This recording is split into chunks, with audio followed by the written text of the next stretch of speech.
Hey there! Are you thinking about moving to Tbilisi as a digital nomad? Well, you've come to the right place. I know there are plenty of videos out there about Tbilisi, but sometimes they can be a bit outdated. That's why I'm excited to share with you my personal experience, both the good and the bad. I'll talk about everything from the cost of living and apartment hunting to all the fun activities. But I'll also make sure to mention any challenges or downsides I've encountered.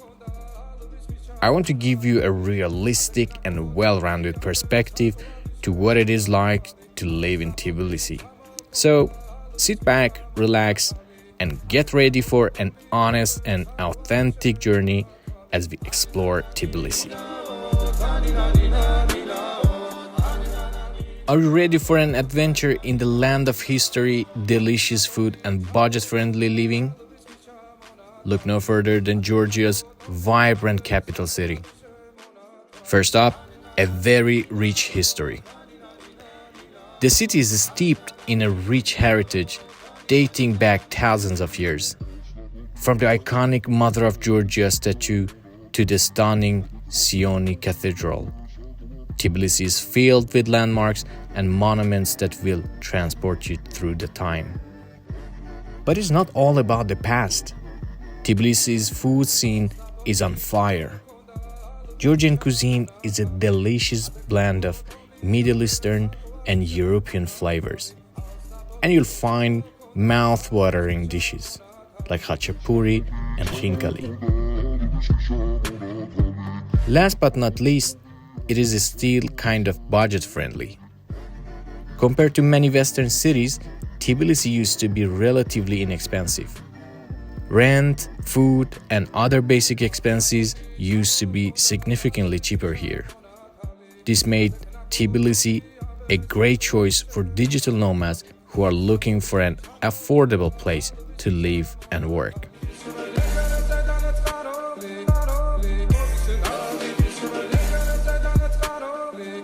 But wait, there is more to the story.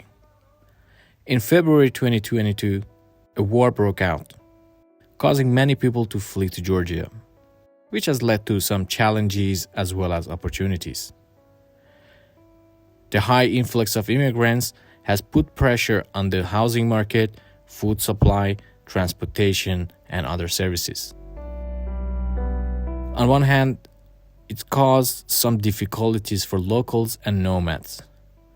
But on the other hand, it's also presented new business opportunities for those who can capitalize on it. For example, homeowners now have the opportunity to rent out their properties for significantly more than usual.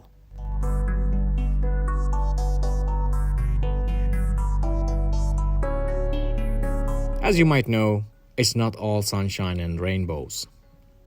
While I still love many things about this country, I want to be real with you and share some of the less pleasant aspects of my experience here.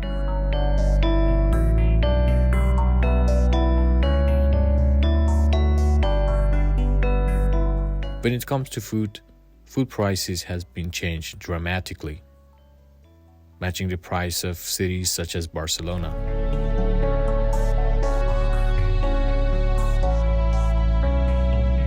For example, coffee in a regular coffee shop starts from 7 lari, which is about 2.5 euros. However, in Barcelona, you could have a coffee from 1.4 euros.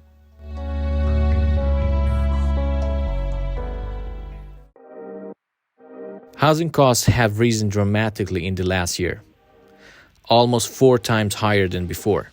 A fully furnished one-bedroom apartment in a desirable district can cost at least 700 euros.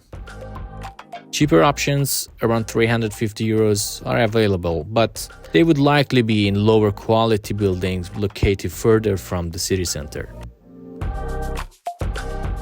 Clothes in Tbilisi might be less expensive, but they are often of lower quality or fake brands. If you want to purchase high-quality clothes from European brands, for example, you will likely pay the same or even higher price than in Western countries.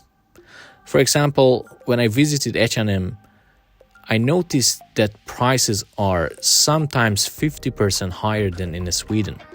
Sweden is a country with the higher taxes than Georgia. Services and medical care have become very expensive compared to last year and even compared to neighboring countries. Oh, by the way, I still struggle to find a good enough barber. Let me know if you know anyone. It is not uncommon for foreigners to be charged different prices than locals.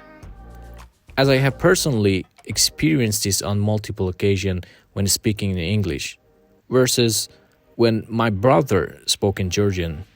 This usually happens in smaller shops and in bazaars, so stay far from these places.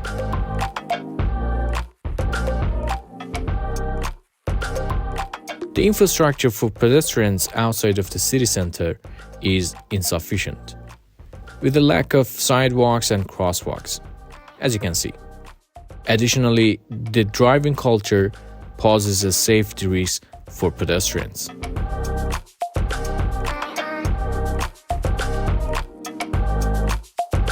While city's public transportation system is functional, it could be improved with the addition of more bus stops and metro lines. This is exceptionally an issue when trying to travel between points outside of the city center. However, the silver lining is that taxi fares are still relatively affordable.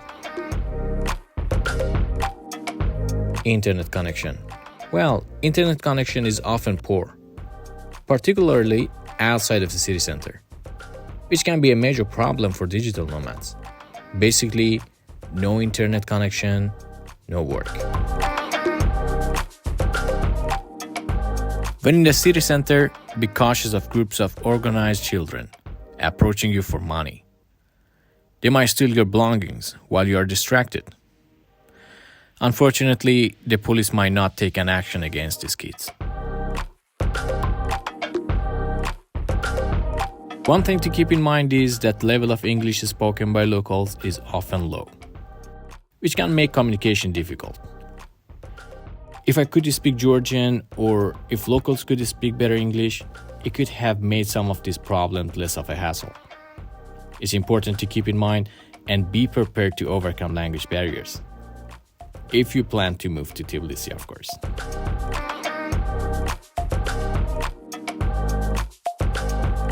I want to remind you that the information shared in this video is based on my personal experience and also some of my friends, and it might not be the same for everyone. This video is not meant to discourage you from considering Tbilisi as your next destination, but rather to share with you my experience of living here. Thank you for tuning in, and I'd love to hear your thoughts on the content, and if you've been to Tbilisi, tell me about your experience. And don't forget to leave a comment if you found this video helpful.